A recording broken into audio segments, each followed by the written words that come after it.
Hello friends, कैसे हो आप सब लोग। क्वांटम एक्सेलरेट के यूट्यूब चैनल में आप लोगों का फिर से एक बार most welcome. Friends, last lecture में हमने थ्री डायमेंशनल अरेंजमेंट में टू टाइप ऑफ वॉइड के बारे में स्टडी किया था। सॉलिड में टेट्राहेड्रल और ऑक्टाहेड्रल दो तरह के वॉइड निकल के आते हैं। टेट्राहेड्रल वॉइड मीन्स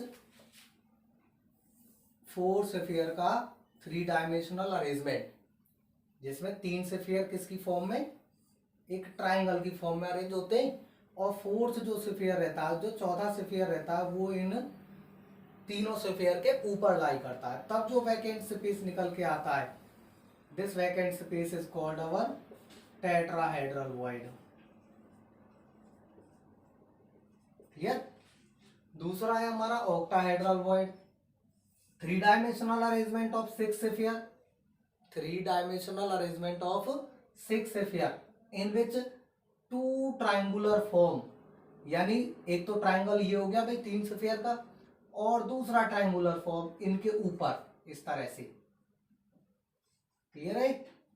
दूसरा ट्राइंगुलर फॉर्म इनके ऊपर, तो दो triangular form opposite to one another, एक दूसरे के बिल्कुल अपोजिट, और जो वैकेंट स्पेस निकल के आएगा इन छह स्फीयर के बीच में, कितने स्फीयर, सिक्स, वो हमारा क्या रहेगा, ऑक्टाहेड्रल वॉइड।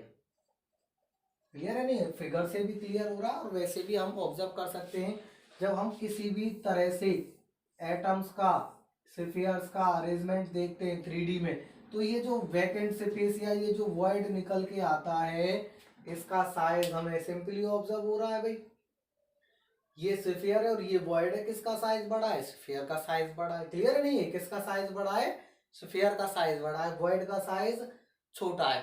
तो फ्रेंड्स, आज का हमारा टॉपिक रहेगा कि टेट्राहेड्रल और ऑक्टाहेड्रल वॉइड का जो साइज होता है वो एटम के साइज के कंपेयर में, स्फीयर के साइज के कंपेयर में किस रेशियो में प्रेजेंट होता है। क्लियर है ये, तो वो रेशियो आज हम स्टडी करेंगे।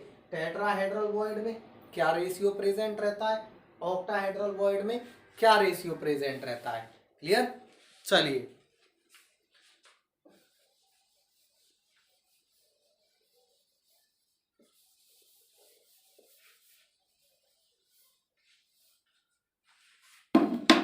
हम लोग रिलेशनशिप निकालेंगे radius of octahedral void and radius of sphere. Topic है हमारा रेडियस ऑफ ऑक्टाहेड्रल वॉइड और रेडियस ऑफ स्फीयर के बीच में रिलेशनशिप। क्लियर है। ऑक्टाहेड्रल वॉइड डिजाइन करेंगे। We know that octahedral void का फॉर्म होता है जो हमारे सिक्स स्फीयर अरेंज हो। क्लियर नहीं है, 3D में अरेंज हो।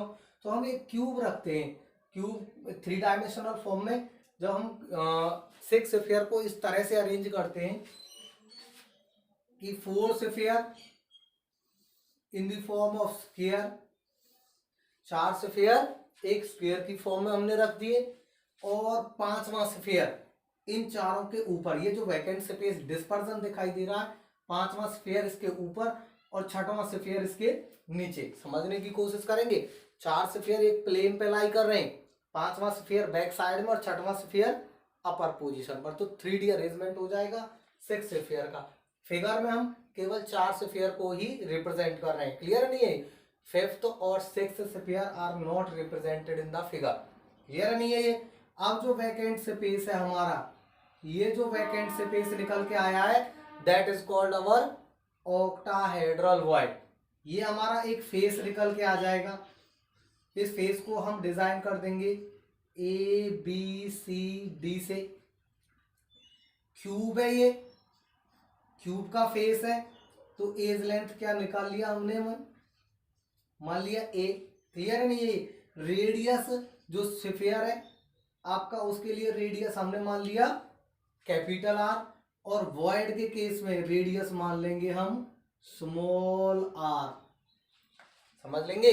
तो हम रिलेशनशिप निकाल रहे हैं कैपिटल R स्मॉल r के बीच में। बड़े स्फीयर का रेडियस क्या है हमारा, कैपिटल R, वॉइड का रेडियस क्या है, स्मॉल आर, इनके बीच में हमें रिलेशनशिप ड्राइव करना है ऑक्टाहेड्रल और रेडियस ऑफ स्फीयर के केस में। क्लियर है ये?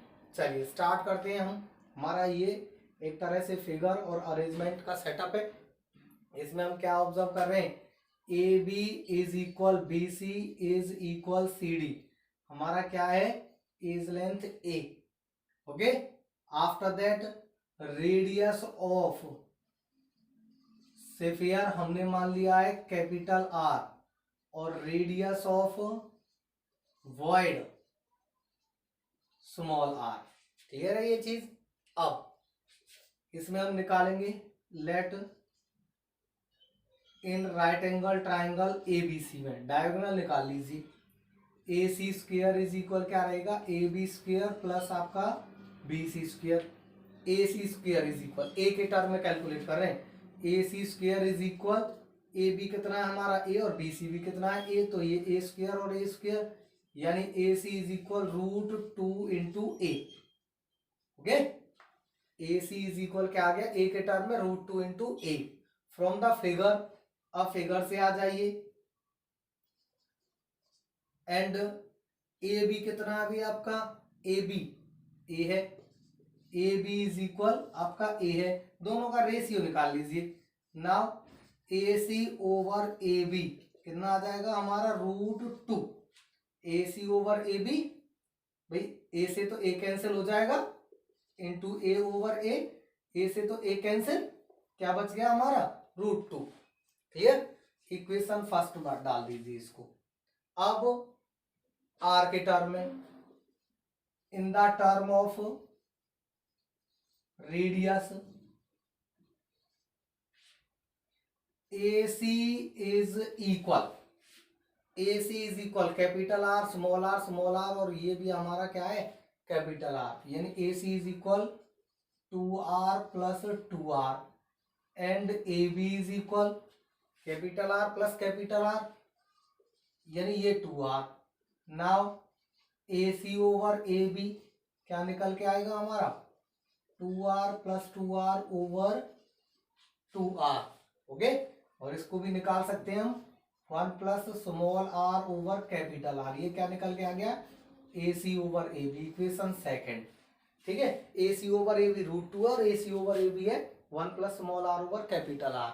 ऑन कंपेयरिंग, दोनों का कंपेरिजन कर लेंगे, क्या रहेगा हमारा, 1 plus small R over capital R is equal √2, नहीं है, small R over capital R is equal √2 minus 1, small R over capital R is equal √2 का value 1.414 minus 1, small R over capital R is equal 0.414, और small R is equal 0.414 times of capital are.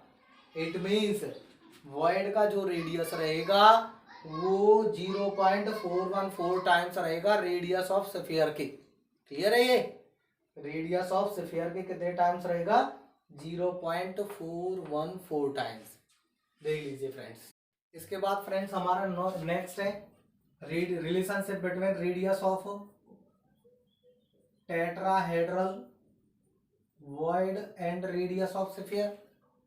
वही आपका tetrahedral void आपको पता होना चाहिए, 4 sphere का constitution है, 4 स्फीयर 3D में अरेंज होंगे। क्लियर है नहीं है ये? तो जो वैकेंट स्पेस निकल के आएगा बीच में, that is called our tetrahedral void. Clear है? टेट्राहेड्रल वॉइड बनाने के लिए हम इस तरह से 4 स्फीयर का अरेंजमेंट रखते हैं 3 डायमेंशनल अरेंजमेंट में। जैसे ये क्यूब है हमारा, तो क्यूब में अल्टरनेट कॉर्नर पर हम एटम्स को 4 एटम्स रखने हैं हमारे, टोटल 8 कॉर्नर है। क्यूब में कितने कॉर्नर है, 8 कॉर्नर। एटम कितने रखने हैं, 4। तो 4 एटम्स को इस तरह से एडजस्ट किया जाता है कि एक कॉर्नर छोड़ के एक एटम। क्लियर है नहीं? एक कॉर्नर छोड़ करके एक एटम प्लेस करते हैं। क्लियर है? अल्टरनेट कॉर्नर पर एक तरह से, यानी अगर इस पोजीशन पर एटम रखा हुआ है, ओके, तो इससे अटैच जो कॉर्नर है वहां पर एटम्स की पोजीशन मिस होगी। क्लियर नहीं है? तो इस पोजीशन पर एटम है तो इस पर नहीं है, इस पोजीशन पर एटम है तो इस पर एब्सेंट रहेगा। इस पर एब्सेंट है तो नेक्स्ट जो पोजीशन आएगी इनके बाद उस पर एटम की प्रेजेंस रहेगी। क्लियर है नहीं है? अल्टरनेट कॉर्नर पर। इसी तरह से नेक्स्ट यहाँ एटम है तो यहाँ क्या रहेगा? एब्सेंट। यहाँ नहीं है तो एटम कहाँ रहेगा? यहाँ रहेगा। क्लियर है नहीं? इस तरह से ये यानी अल्टरनेट कॉर्नर पर 3D में इस तरह से एटम को हम प्लेस करके चलते हैं। अपर फेस पर इस तरह से और नीचे वाले फेस पर इस तरह से। क्लियर नहीं है? अब जब 4 स्फीयर इस तरह से अरेंज होंगे तो जो वैकेंट स्पेस रहेगा बीच में वो हमारा रहेगा टेट्राहेड्रल वॉइड। नहीं है? अब यहाँ पर हमारा जब हम स्फीयर को इस तरह से अरेंज करेंगे तो यहाँ हमारा वॉइड निकल के आएगा। ये वॉइड रहेगा हमारा टेट्राहेड्रल वॉइड। चीजें वही रहेंगी हमारी। लेट रेडियस ऑफ स्फीयर हमारा capital R, radius of void small R, और क्यूब का एज लेंथ हमने मान के चलेंगे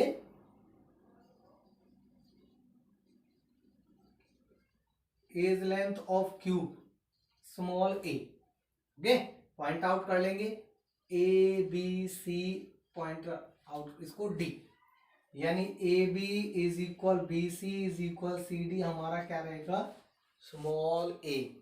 ओके, यहां तक क्लियर हो जाना चाहिए कि हमारा हमने एक क्यूब टाइप में 4 स्फीयर को इस तरह से अरेंज किया अल्टरनेट कॉर्नर पर। उनके बीच में जो वैकेंट स्पेस क्रिएट हुआ वो हमारा क्या रहेगा? Tetrahedral void.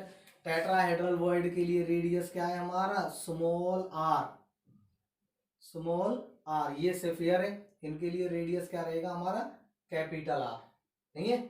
हमें ये चीजें निकालनी होती है, ये डायगोनल निकालना होता है ए सी ए डी। तो इसके लिए यहाँ पर हम एक इमेजिनरी स्फीयर मान के चलेंगे भाई। क्या मान के चलेंगे?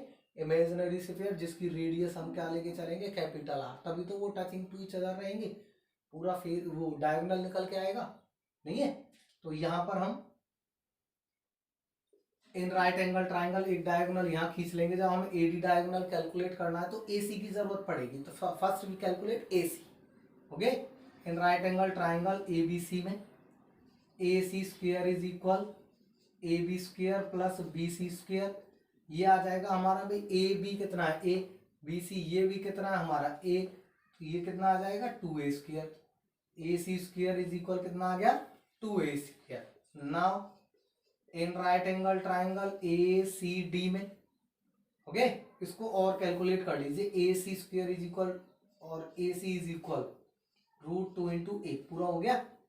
इन right angle triangle A C D में A D square is equal क्या रहेगा हमारा? A C square plus C D square. A D square is equal A C square कितना है? 2a square. सी डी कितना है? ए, ये क्या हो जाएगा? A square. यानी A D square is equal 3a square और A D is equal √3 into A. ठीक है भाई। Now A D over A C निकाल लीजिए। ए डी ओवर ए सी क्या रहेगा हमारा? √3 into A divide by √2 into A. A से ए कैंसिल, यानी ए डी ओवर ए सी कितना आ गया? √3 ओवर √2। Equation first. यहाँ तक clear? After that in the term of radius,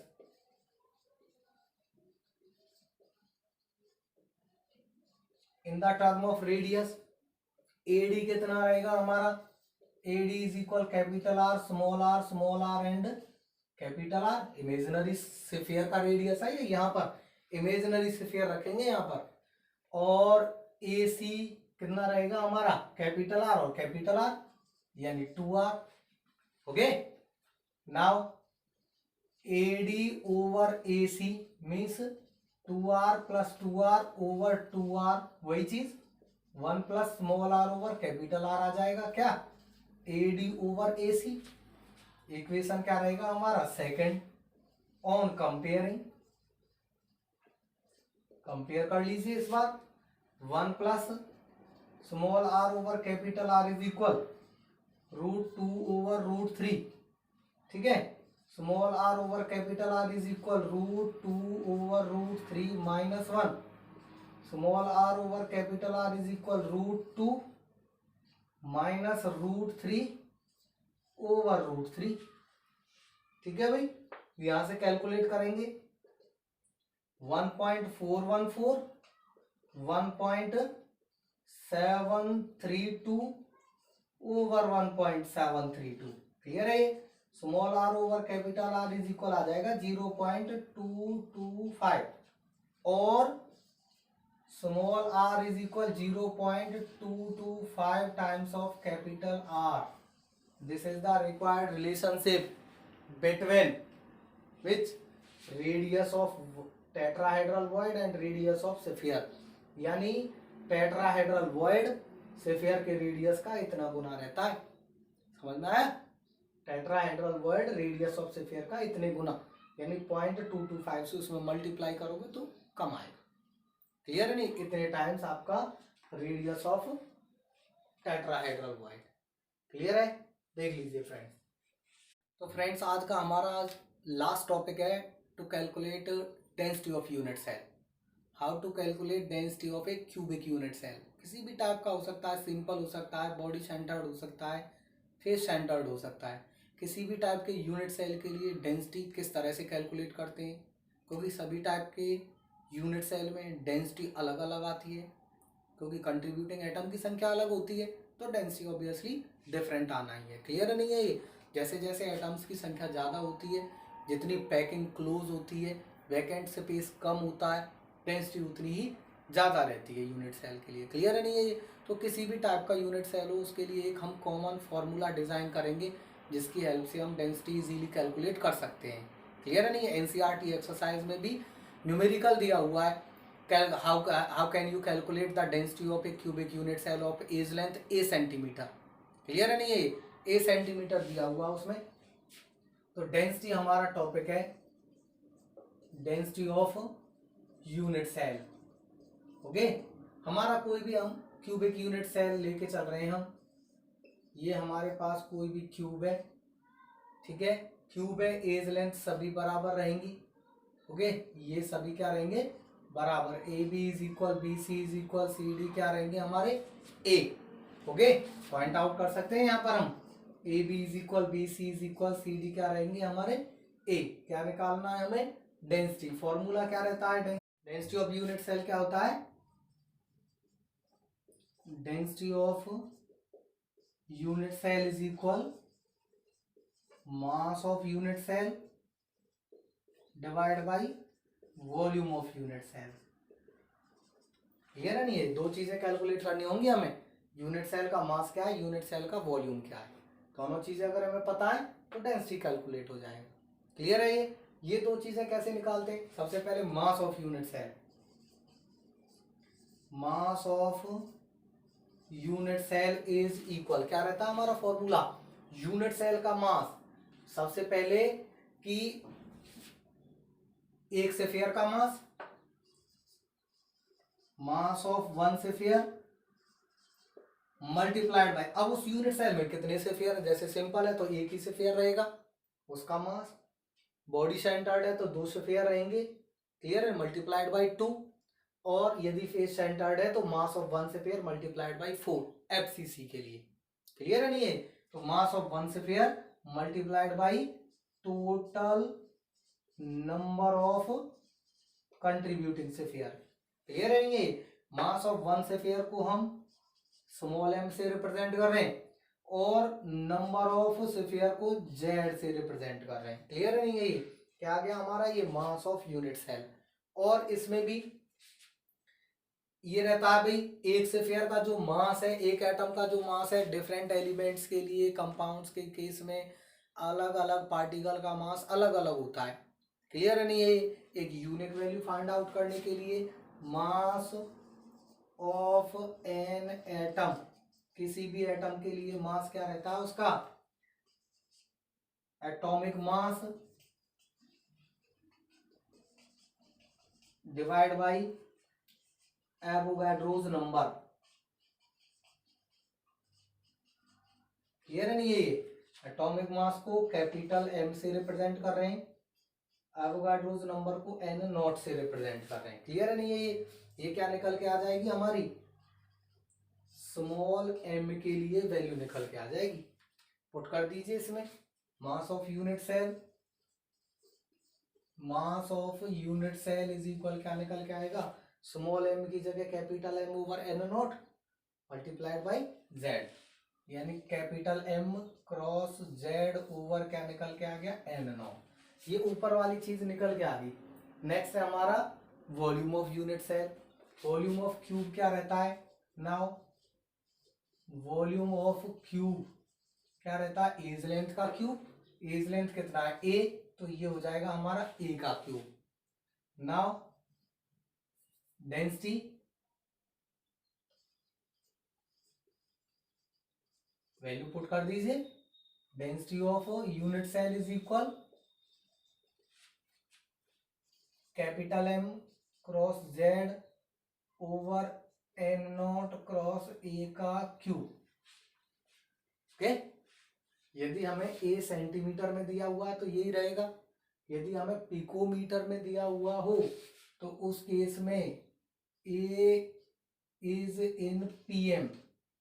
यदि ए पिकोमीटर में है और सेंटीमीटर में कन्वर्ट करना है, then A pm is equal क्या रहेगा हमारा, ए मल्टीप्लाइड बाई 10 की power -10 centimetre. Okay, then density को हम रो से रिप्रेजेंट कर रहे हैं, देन रो इज इक्वल क्या रहेगा हमारा, capital M cross Z over N naught cross A का क्यूब और पूरे का क्यूब रहेगा, इसका क्यूब करेंगे क्या रहेगा, ए का क्यूब और 10 की पावर -10 का क्यूब मीन्स 10 की पावर -30।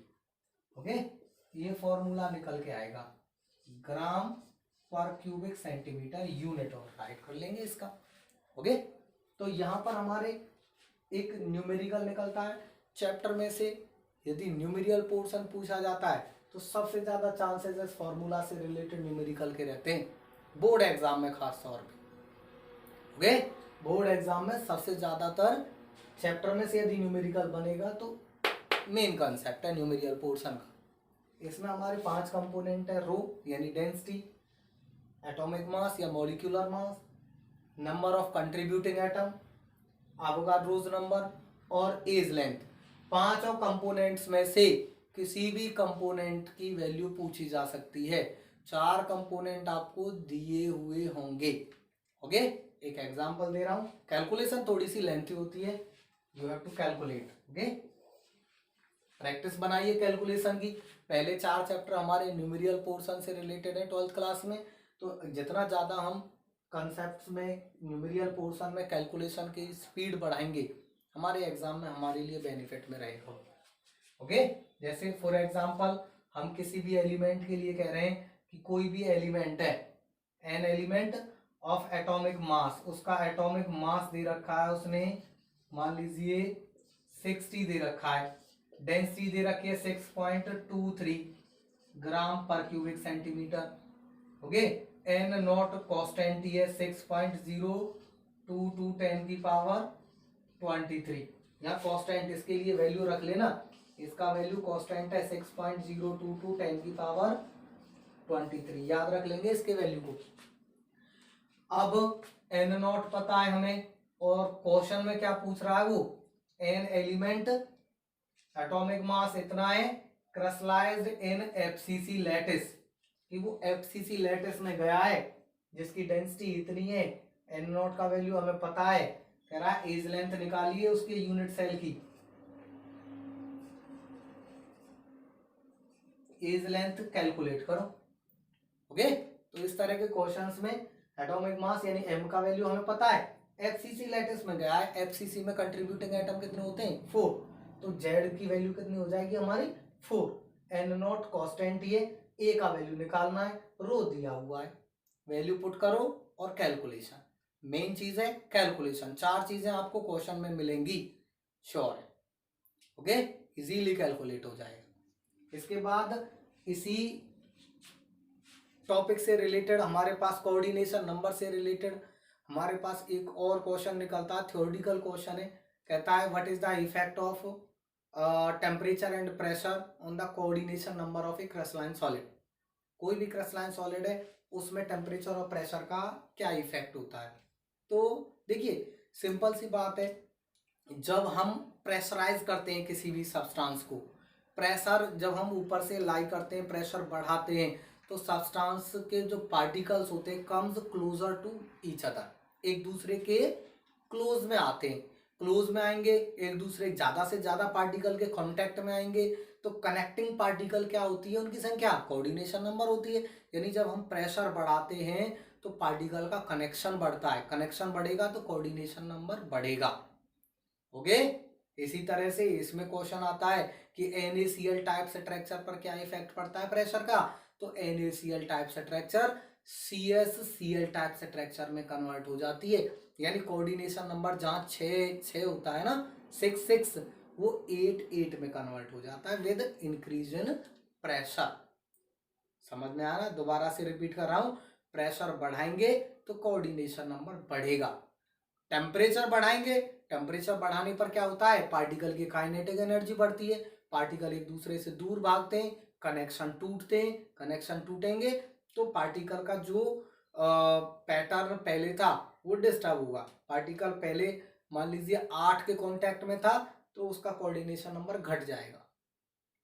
ओके, तो ऐसे ही CsCl टाइप स्ट्रक्चर पे कोऑर्डिनेशन नंबर पे क्या इफेक्ट पड़ता है टेम्परेचर बढ़ाने का, वो NaCl टाइप स्ट्रक्चर में कन्वर्ट हो जाती है। ठीक है, ये क्वेश्चन पूछा जाता है, कई बार पूछा गया है बोर्ड एग्जाम में, what is the effect of temperature and pressure on the crystal या coordination number of a crystal. तो NaCl टाइप स्ट्रक्चर CsCl में कन्वर्ट हो जाती है कब, जब हम प्रेशर बढ़ाते हैं, और CsCl type structure NaCl type में कन्वर्ट हो जाती है कब, जब हम टेम्परेचर बढ़ाते हैं। क्लियर? That's all friends.